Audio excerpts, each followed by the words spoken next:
capítulo 6, que vai falar sobre a vida espírita, a vida dos espíritos, né, nesse plano espiritual. E a proposta de hoje seria nós conversarmos sobre essas relações no além-túmulo, que vai lá da questão 274, e hoje a gente vai aqui até 281, mas ela se estende um pouquinho mais ali no Livro dos Espíritos, para quem quiser depois ler e aprofundar um pouco mais sobre o tema. Então, nós vamos conversar um pouco sobre a sociedade espírita lá no plano espiritual, lembrando que nós fazemos parte do plano espiritual, né? Nós estamos inseridos no plano espiritual, nossa verdadeira pátria, nesse momento, por hora, inseridos parcialmente na matéria, mas envoltos por esse plano espiritual, da onde viemos, né? E para onde vamos viver plenamente depois que passarmos aqui nessa grande escola que estamos aqui, né, durante essa encarnação.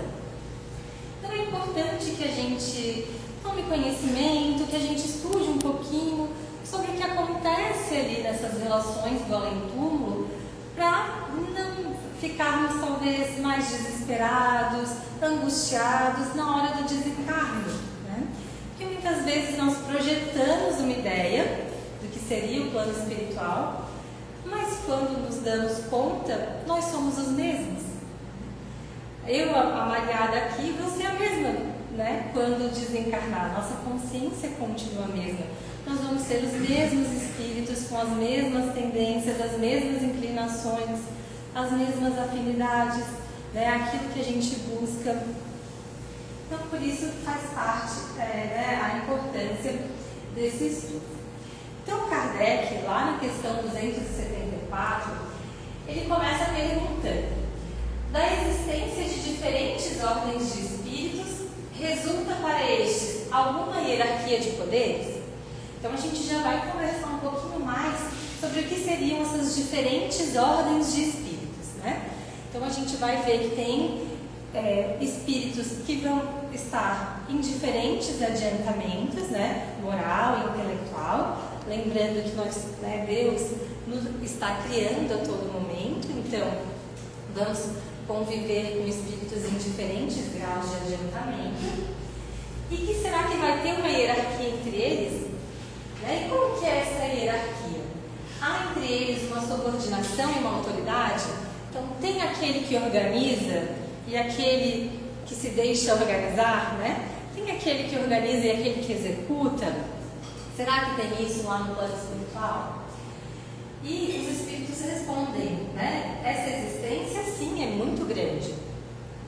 E os espíritos têm uns sobre os outros a autoridade correspondente ao grau de superioridade que hajam alcançado, ou seja, superioridade moral. E que eles exercem, então, essa ascendente moral irresistível. Então, sim, nós temos diferentes ordens de espíritos, há uma hierarquia entre eles, e essa hierarquia, ela se dá por que critério? Pelo nosso critério de evolução moral. Então vamos lembrar um pouquinho sobre essas ordens dos espíritos, né? E vamos estar lá no item 100, no Livro dos Espíritos.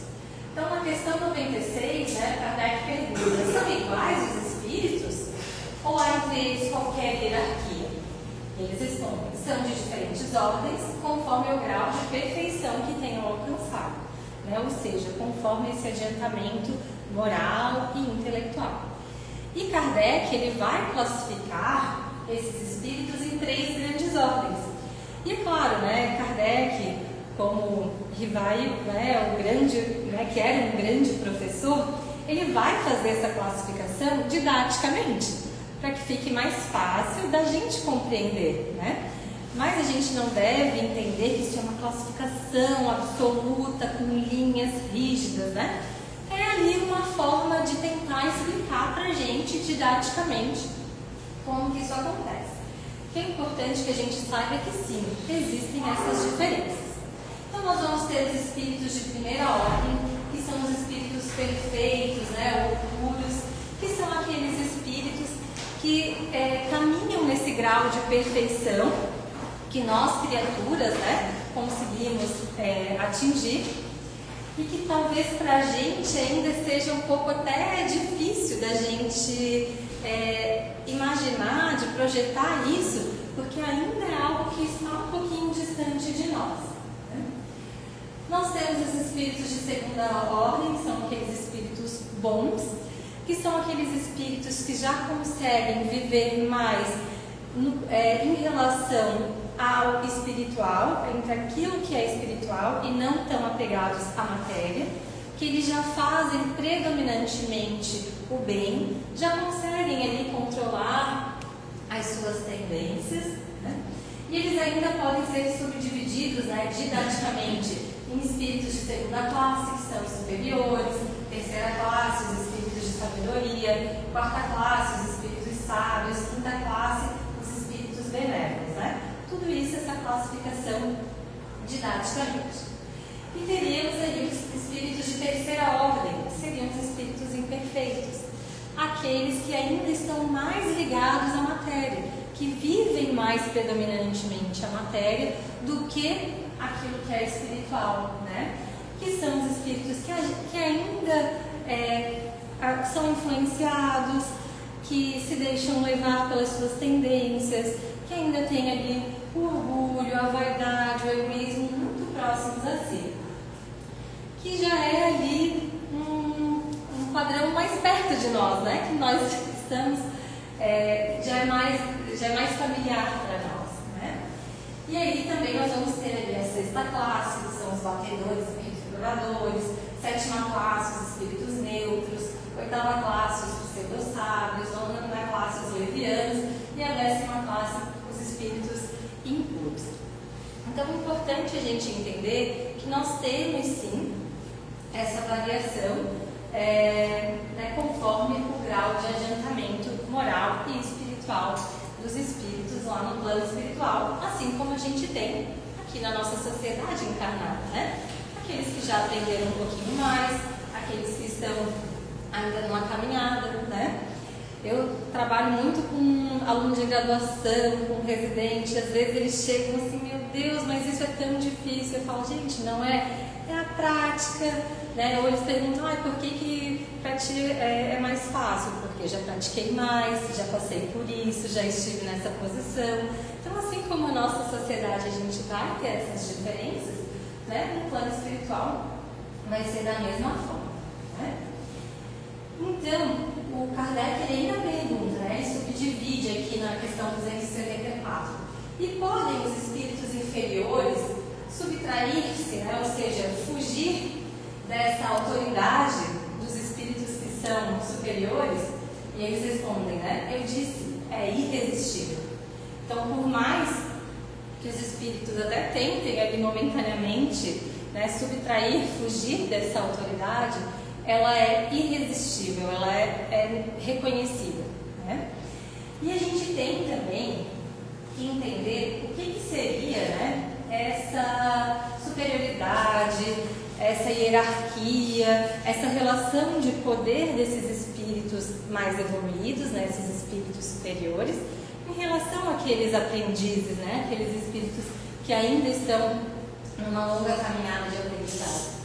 Não é a mesma relação de poder e hierarquia que a gente tem aqui no plano da matéria, né? Quando a gente pensa assim, como que é uma pessoa poderosa, né? Uma pessoa que tem muito poder hierárquico. Muitas vezes a gente vai pensar em alguém que tenha uma posição no trabalho bem elevada, ou que tenha uma posição social de maior riqueza, que tenha mais, né, bens materiais, que tenha mais status. Muitas vezes a gente vai pensar nesse sentido. Ou talvez quem tem um título de nobreza, na vida militar quem tem uma patente mais alta. Muitas vezes a gente pensa nessa relação de poder, nessa hierarquia. Mas não é esse tipo de relação que os espíritos superiores têm conosco, né?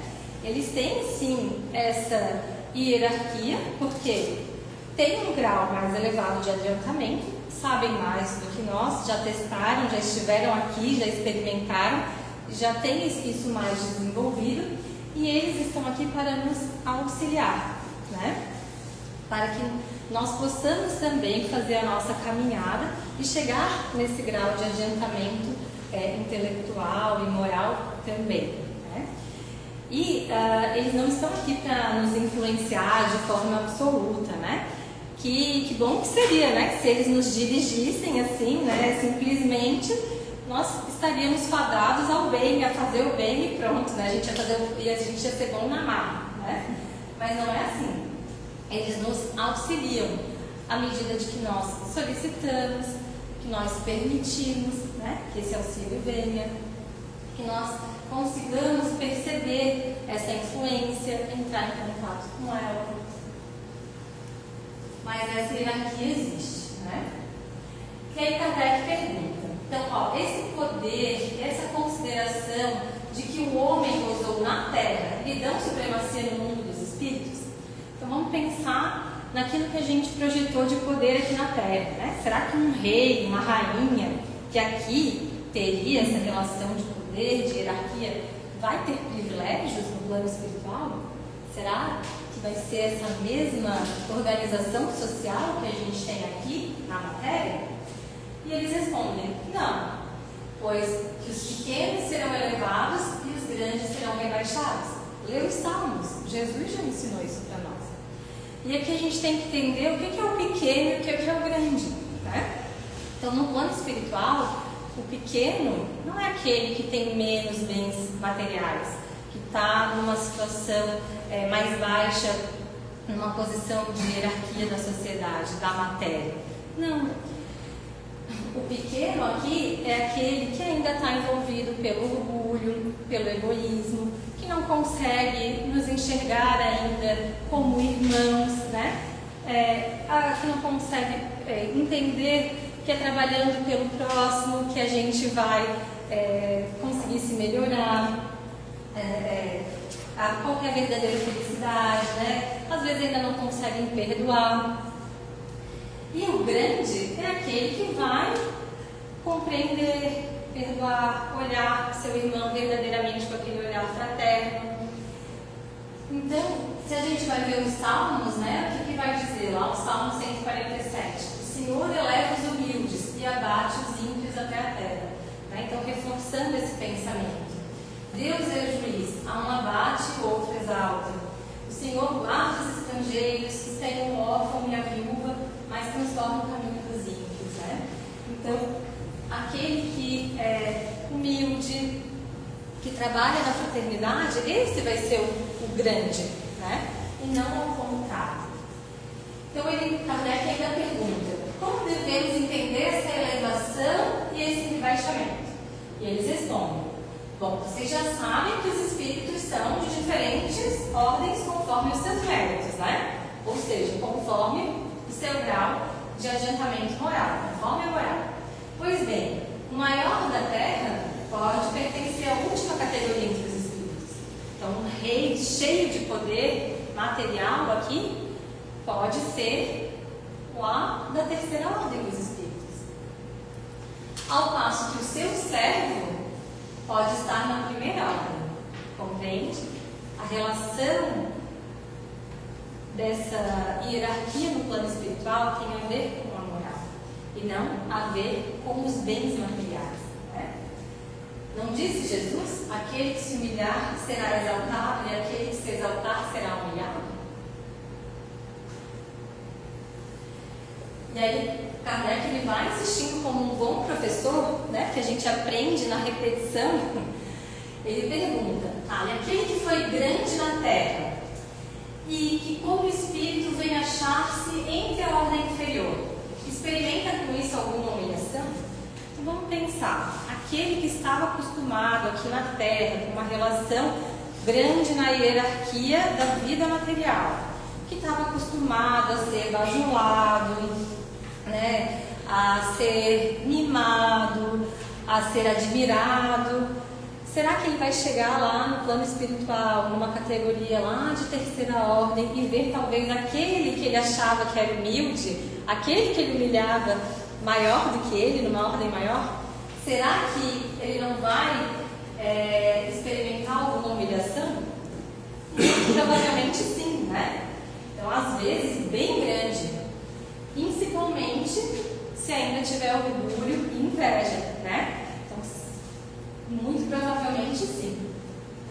E aí vai reforçando, né? O soldado que depois da batalha se encontra com o seu general no mundo dos espíritos, ainda o tem como seu superior? Será? Eles reforçam. O título nada vale. É a superioridade real, ou seja, a superioridade moral que tem valor. Então, se aquele general é realmente, né, um espírito com uma moral elevada, sim, ele pode ser superior ainda. Não pelo título de general, né? Mas pela sua moral, pelas suas atitudes, pela sua relação com a fraternidade, com a matéria, né? E ele vai continuando. Os espíritos de diferentes ordens se acham misturados uns com os outros. Como é que se dá essa organização desse aglomerado de espíritos, né? Será que eles ficam ali organizadinhos em caixas, cada um no seu espaço, conforme essa classificação que a gente já falou que é didática, né, primeiramente? Ou está tudo ali misturado? Eles falam que sim e não, né? Ou seja, eles se veem, eles convivem, mas eles conseguem se distinguir uns dos outros, né? Então eu consigo ver, entender quem tem essa posição hierárquica em relação a mim, conforme a simpatia ou a antipatia que eles vão ter, eles vão se aproximar ou não, qual se dá entre nós, né? Quando a gente fala, os opostos se atraem, isso só vale para os átomos, né? Que o positivo se atrai pelo negativo, porque na verdade a gente quer estar perto de quem? De quem a gente tem mais afinidade, que é aquele que pensa parecido com a gente, que vibra parecido com a gente, que tem os atos semelhantes, né? E não quem é totalmente diferente. Então, assim também acontece na sociedade, no plano espiritual, né? Por mais que eles estejam ali convivendo, todos misturados, eles vão se organizando, vão se juntando conforme a sua afinidade, né? O nosso mundo que é um pálido reflexo da nossa verdadeira vida, né? O mundo aqui que é uma cópia imperfeita de lá, não ao contrário, né? Então, na mesma categoria, vão se reunir por uma espécie de afinidade, formando os grupos ou as famílias espirituais que vão ser unidas pelos laços de simpatia, pelos laços também de finalidade, como objetivo. Então, os bens, né, aqueles que se comprazem pelo bem, graças a Deus se reúnem para fazer o bem, para trabalhar, né, em prol ali das obras divinas. E, infelizmente, aqueles espíritos maus ainda que precisam melhorar, né, precisam trabalhar esse adiantamento, né, o seu progresso, eles, infelizmente, também se unem para praticar o mal, né? Juntos somos mais fortes, né? Então, assim que vai acontecer. E todos os espíritos, eles têm reciprocamente acesso aos diferentes grupos ou sociedades que eles formam? E eles nos respondem que os espíritos bons, eles são livres, eles conseguem ir a toda parte. E assim deve ser. Por quê? Porque uma boa parte, né, do trabalho desses espíritos é justamente auxiliar aqueles que precisam de ajuda. Auxiliar aqueles que ainda estão lá numa condição de inferioridade moral. E eles precisam ir até aquelas regiões de padrão vibratório mais baixo. Então, os espíritos superiores, os espíritos que já têm esse grau de adiantamento, eles são livres para transitar nessas regiões, ainda de vibrações mais baixas, com um objetivo, com uma finalidade, né? Geralmente de auxiliar esses irmãos que ainda têm a necessidade. As regiões, porém, que os bons habitam estão interditadas para os espíritos imperfeitos, a fim de que não as perturbem com as suas paixões inferiores. Né? Então, é muito difícil para aquele espírito imperfeito ir habitar uma região mais elevada. Né? Quem de nós já não foi em algum local que se sentiu deslocado, que parecia que não se encaixava, porque nós temos essa vibração energética, né? Então tu imagina aquele irmão que está sofrendo com as suas dores, as suas mazelas, e aí chega naquele plano que parece que está todo mundo feliz, que está todo mundo perfeito, né? E fica aquela coisa assim, meu Deus, né? Então, os espíritos superiores, sim, eles têm livre trânsito. E aí, Kardec ainda pergunta: de que natureza são essas relações entre os bons e os maus espíritos? Então, os bons se ocupam em combater as más inclinações dos outros, a fim de ajudá-los a subir. É uma missão. Então, por isso, essa hierarquia, essa relação de poder que os espíritos superiores exercem, é com essa finalidade. Tem ali uma intencionalidade de ajudar nós que ainda somos espíritos imperfeitos, à medida que a gente permite, à medida que a gente busca isso, né? Não nós não somos ali bonequinhos, nós temos o nosso livre-arbítrio, né? Deus quer assim para que nós tenhamos os nossos próprios méritos. Senão, né, que mérito teria? O mérito seria todo do meu anjinho da guarda, né? Não mesmo. E por que os espíritos inferiores se comprazem em nos induzir ao mal? Pelo despeito que lhes causa o não terem merecido estar entre os bons. Sabe aquele sentimento assim, ele fez isso comigo, então agora ele vai provar do próprio veneno, né? Como se ver aquele irmão passar por aquele sofrimento fosse aliviar alguma coisa na gente, né? A gente até pensa que vai ser assim, mas na verdade a gente só está causando mais sofrimento ainda. Então, às vezes por inveja, às vezes por orgulho, né? Quer ver o outro se ferrar, né? E não ajudar. Imagina se eu vou ver todo mundo ali caminhando, seguindo, progredindo e eu estou ficando para trás? Não. Vão ficar para trás comigo também, né? Então, o desejo que neles predomina é o de impedirem, quanto possam, que os espíritos ainda inexperientes alcancem o suporte do bem. Querem que os outros experimentem o que eles próprios experimentem. E ele ainda pergunta, né? Isso não se dá também entre vós? Isso não acontece aqui? Claro que acontece, né? Porque a vida aqui é que é a cópia, né, de lá, né? E quando nós desencarnamos, não somos os mesmos, né? Espíritos.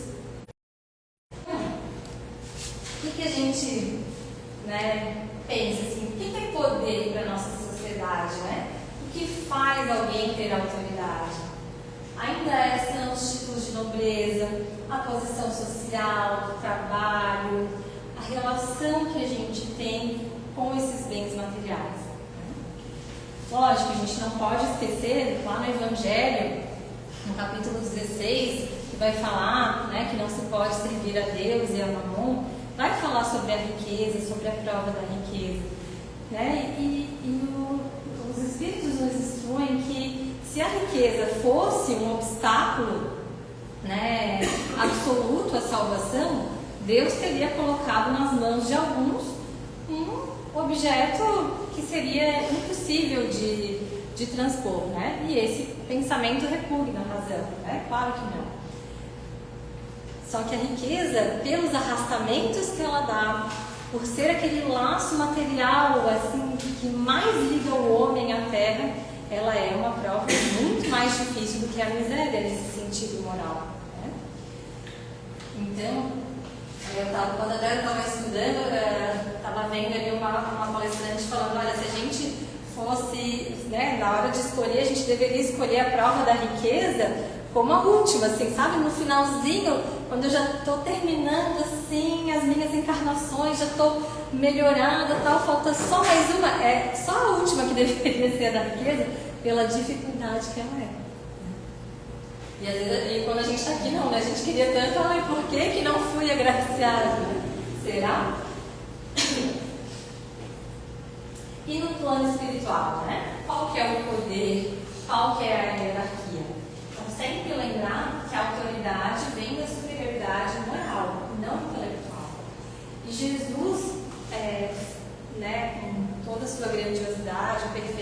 sabedoria, nos mostrou isso. Não só pela fala, né, pelos ensinamentos, mas pelo exemplo. Jesus estava entre quem? Jesus falava para quem? Né? Será que ele estava lá em toda pompa e circunstância? Não, Jesus estava entre aqueles que mais precisavam estar. Né? Entre os humildes que eram tidos como os pequenos. Né? Então, a autoridade entre os espíritos é consequência direta da sua superioridade moral e intelectual. Isso implica reconhecer que essa hierarquia espiritual não é arbitrária, tampouco baseada em privilégios, mas sim em mérito evolutivo. Então, os espíritos, né, mais adiantados, eles têm maior compreensão das leis divinas, maior domínio sobre as suas imperfeições, maior capacidade de agir com justiça e caridade. Eu estava lembrando muito assim, da figura de um professor.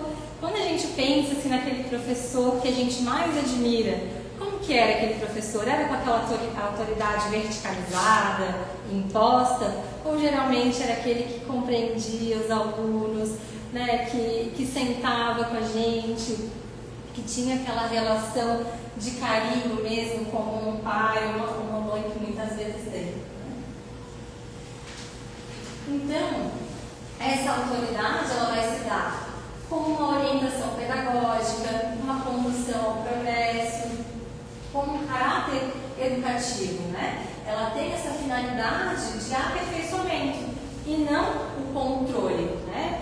Não existe aquela hierarquia de poder para controlar o outro, que às vezes aqui na matéria a gente ainda tem. Então, né, queria deixar como reflexão para que a gente leve, né, um pouquinho dessas palavras, um pouquinho do ensinamento aqui do Livro dos Espíritos sobre essa organização do plano espiritual, né, de novo, para que a gente não se desespere quando se der por conta, né, de que chegamos lá. Então, a autoridade que nós exercemos, porque nós aqui também temos essas relações, ao mesmo tempo que eu tenho pessoas aqui numa estrutura de hierarquia acima de mim, eu também tenho nessa estrutura abaixo. E que hierarquia eu estou exercendo? E ela é fundamentada no exemplo ou só nas palavras? Né? É o famoso faço o que eu digo e não faço o que eu faço? Mas vai fazer isso com uma criança, né? Pode falar 1000 vezes, mas a criança vai fazer exatamente o que você faz. Eles aprendem pelo exemplo, né? Então não adianta falar, não pode falar palavrão se você fala um monte de palavrão, eles vão falar também. Né? As nossas orientações, elas promovem crescimento ou apenas obediência? Com qual objetivo, né, que a gente está promovendo ali aquela orientação? É simplesmente para eu mandar naquela pessoa? Ou porque eu quero o bem dela, eu estou tentando buscar com que ela se melhore, com que ela cresça? Né? Como que nós reagimos quando nós somos orientados por alguém com maior experiência? Então, como que nós corrigimos e também como que nós agimos quando somos corrigidos, né? Será que a gente tem a humildade de reconhecer, realmente, ele tem mais experiência, vamos tentar fazer do jeito dele, então, para ver se dá certo, já que do meu jeito não está dando? Será que a gente também se coloca nessa posição? Então, fica o convite, né, para essa reflexão. Essa parte das relações de além-túmulo, ela se estende ainda um pouquinho mais ali no Livro dos Espíritos, mas como a gente tinha limitação de tempo, então trouxe essas questões iniciais, mas fica o convite para quem quiser ler e aprofundar, né, de repente ali nos estudos da casa, no EG, né, que vai trabalhar bastante o Livro dos Espíritos, ou no estudo introdutório também, vir tirar suas dúvidas. Tá bom? Eu agradeço a escuta de todos. Desejo uma boa noite.